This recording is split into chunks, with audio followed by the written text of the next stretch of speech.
Сәлеметсіздер ме, құрметті студенттер? Қазақ әдебиеті сабағына қош келдіңіздер.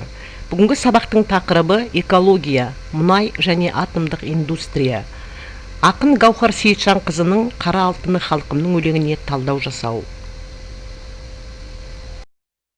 Оқу мақсаты: көтерілген мәселе бойынша әртүрлі дерек сөздерден алынған мәтіндерді тыңдау және салыстыру, өз ойын логикалық дұрыс, аргументті және айқын жеткізу. Кәсіби бағыттағы түпнұсқа мәтіндерден қажетті ақпараттарды анықтау, олардың қолдану мақсатын талдау. Сабақтың мақсаты: өлеңді тыңдау және салыстыру, негізгі идеясын анықтау, өз ойын логикалық дұрыс, аргументті және айқын жеткізу, өлеңнен қажетті ақпаратты анықтау, олардың қолданылу мақсатын анықтау, байланыстыру, көтерілген мәселе бойынша өз ойын айту.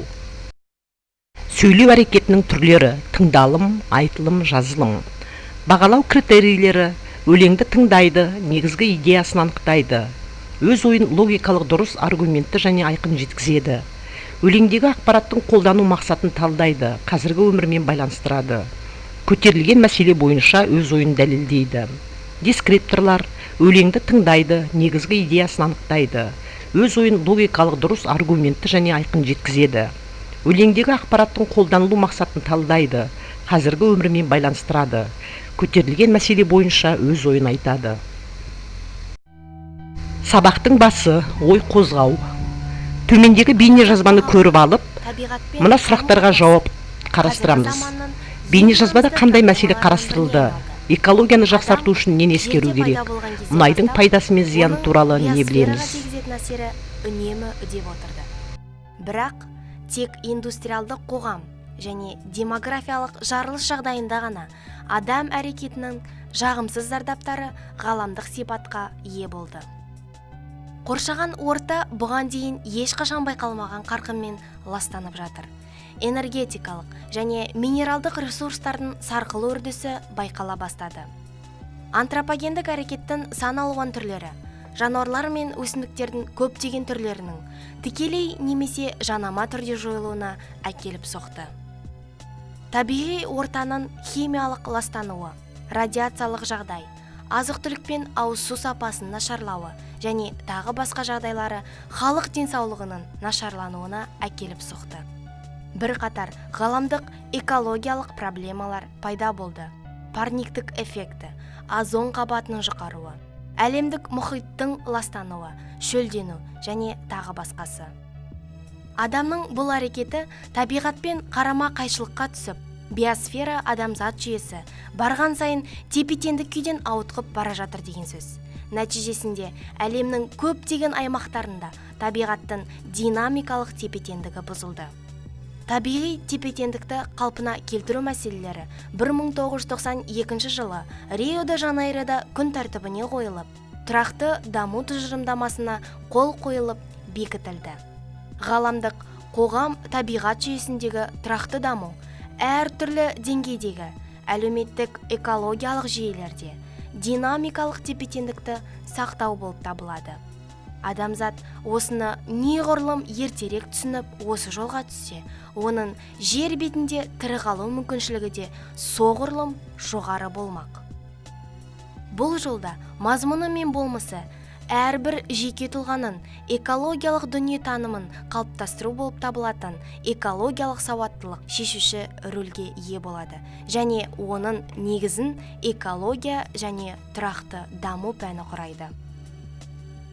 Курстың негізгі мақсаты студенттерде табиғат және қоғамның тұрақты дамуының негізгі заңдылықтары туралы біртұтас түсінігін дамыта отырып, болашақ жоғары білімді мамандардың экологиялық тұрғыдан сауатты шешімдер қабылдап, сол арқылы биосфераның тұрақты дамуына қол жеткізу.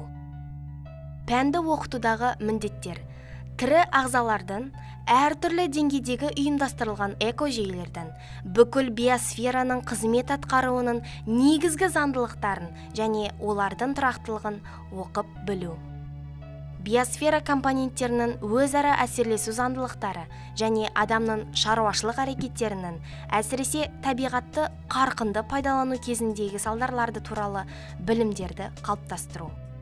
әртүрлі мемлекеттердегі және Қазақстан Республикасындағы тұрақты дамудың тұжырымдамалары, стратегиясы және практикалық міндеттері туралы заманауи түсініктерді қалыптастыру. Студенттердің экологияның, қоршаған ортаны қорғаудың және тұрақты дамудың күрделі және шиеленіскен мәселелерін талқылауда ауқымды, кешенді, объективті және шығармашылық көзқарасын қалыптастыру.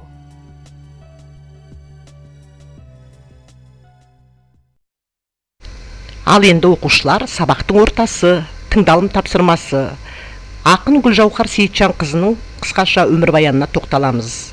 Гүлжауһар Сейітжанқызы 1947 жылы дүниеге келіп, 2017 жылы қайтыс болады. Журналист, ақын, Қазақстан Жазушылар одағының мүшесі. КазМУ-дың қазіргі Қазақ ұлттық университеті журналистика факультетін бітірген. 1973-90 жылы облыстық газетте аға әдеби қызметкер, әдебиет және мәдениет бөлімінің меңгерушісі болды. 1990-99 жылы Ақтау қалалық қазақ тілі қоғамының төрайымы, облыстық әкімшілікте кеңсе меңгерушісі, облыстық ақпарат басқармасында бөлім бастығы болды. 1999 жылдан шығармашылықпен айналысуда. Тұңғыш атты алғашқы өлеңдер жинағы 1978 жылы жарық көрді. Ақерке, Үміт жағалауы, Жол айырық, Гүлайым атты өлеңдер мен әңгімелер жинағы жарық көрген. Аймақтың әйгілі адамдары, елдегі елеулі оқиғалар жайлы Маңғыстау ғұмырымның арнасы, Маңғыстау мұнайшылары, Жаңаөзен оттары атты кітаптары бар. Ондаған әндерге сөз жазған. Енді Гүлжауһар Сейітжанның Қара алтын халқымның өлеңін оқып, талдау жасаймыз. Бірінші тапсырма. Өлеңді тыңдап, сұрақтарға жауап береміз. Өлең не туралы? Өлеңнің идеясын анықтаңыз. Өлеңде қандай мәселе көтерілген? Өз ойларыңызды ортаға салыңыздар. Екінші, айтылым тапсырмасы. Өлеңде мұнайды неге қара алтынға теңейді? Дәлелдеп, өз ойыңызды айтыңыз. Үшінші тапсырма, мәтінде көтерілген мәселені анықтаңыз. Сол мәселе бүгінгі күні өзекті ме? Ойыңызды ПТМС формуласы арқылы жеткізіңіз. Бірінші сөйлем, менің ойымша. Екінші сөйлем, себебі оны былай түсіндіремін. Үшінші сөйлем, оны мына фактілермен дәлелдей аламын. Соңғы сөйлем, осыған байланысты мынандай қорытынды шешімге келдім. Келесі жазылым тапсырмасы. Төртінші тапсырма. Қазақстанның қай қалаларында мұнай өндіріледі? Қысқаша мәтін құрап жазу. Өлеңде автор неліктен сүйенемін Маңғыстау алыбыма деген мағынасын ашып жазу. Бесінші тапсырма, топпен жұмыс. Төменде көрсетілген мәтіндегі сөйлемдерді сөйлеу мүшесіне талдау. Бірінші топқа мұнай, топқа табиғи газ мәтіні беріледі. Ал енді студенттер, бүгінгі сабаққа кері байланыс жасаймыз. Бүгінгі сабақтан алған әсерім кестесін толтырып, кері байланыс жасаңыз. Үйге тапсырма. Өлеңнен үзінді жаттау, әлемнің ең таза қаласы туралы ақпарат жинау, жаңа сөздердің мағынасын білу. Осымен сабағымыз аяқталды. Келесі кездескенше сау саламатта болыңыздар.